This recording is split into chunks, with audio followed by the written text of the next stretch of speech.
Section 1 of the report is about demographics and background. Here, he is talking about who participated in this report. During the report, the blue information is about this year, and this other grade of gray is about 2020.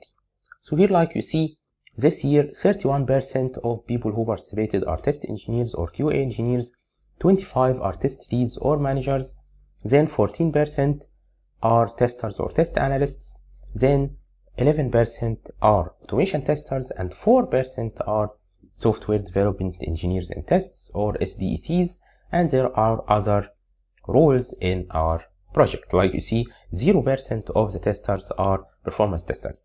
Here I wanted to specify this question is asking the person how does he represent himself. Okay, this doesn't mean that none of the participants who participated in the report work as performance testers. Many participants in this report work as performance testers, but they don't identify themselves as clear performance testers. This is only task from their tasks in their teams. Here we have how long have you been working in testing. This is important. This gives you an overview about the job stability in this field. If people are staying in the field, this means that this is a good field. Okay, people work in it, they like the job, and they don't want to switch from it. Like you see, more than 10 years. In the previous 2 years, 37% of persons were more than 20 years. This year, 32% of participants are more than 10 years.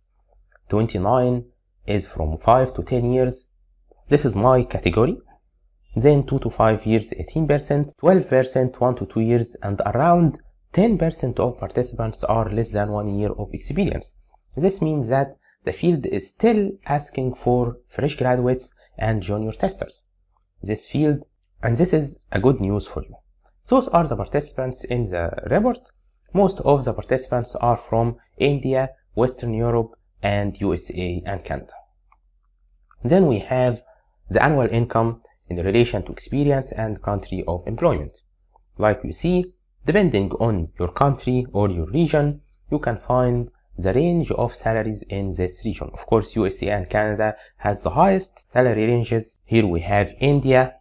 10K per year means around 1,000 USD dollars per month for less than 1 year of experience. Arab and Middle East, the same range.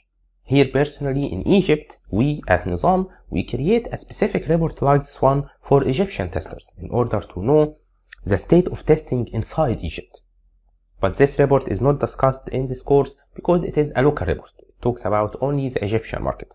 So if you are part of a testing community in your company, you can create a similar report for your colleagues in order to know the state of testing inside your company. Then we have testing in your organization. The number of testers in the teams. Do we have a lot of testers in testing teams or not?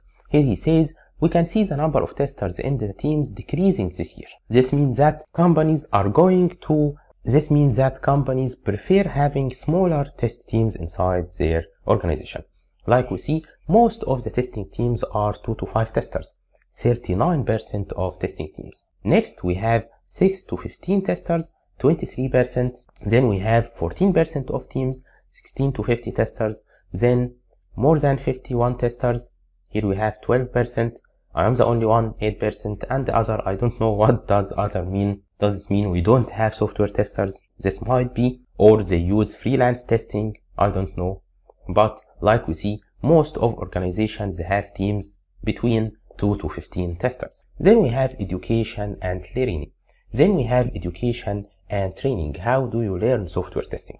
Of course, because you are part of this course, this means that you are learning software testing from courses. I know this information, but does other testers do the same or not? Here, like we see, there is an important note. We see an increase in percentage of testers learning from courses and certifications, like this course and the ICQB Foundation level certificate, for example.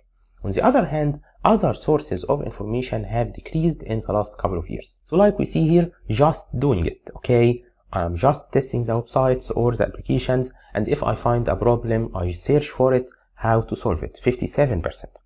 Then online sources like YouTube, okay? I think this course is one of the online courses. This is a new entry with 48% of participants. Then certifications or courses, 47%. Conferences, meetups, and seminars, 45%, reading testing books 45%. Me personally, this is the main source of information for me. Most of the information that I include in this course are from testing books. They are not from conferences or courses. Listening to webinars and podcasts 44, communities and forums 43, peer mentoring 41. Then we have the rest of testing sources with less than 40%.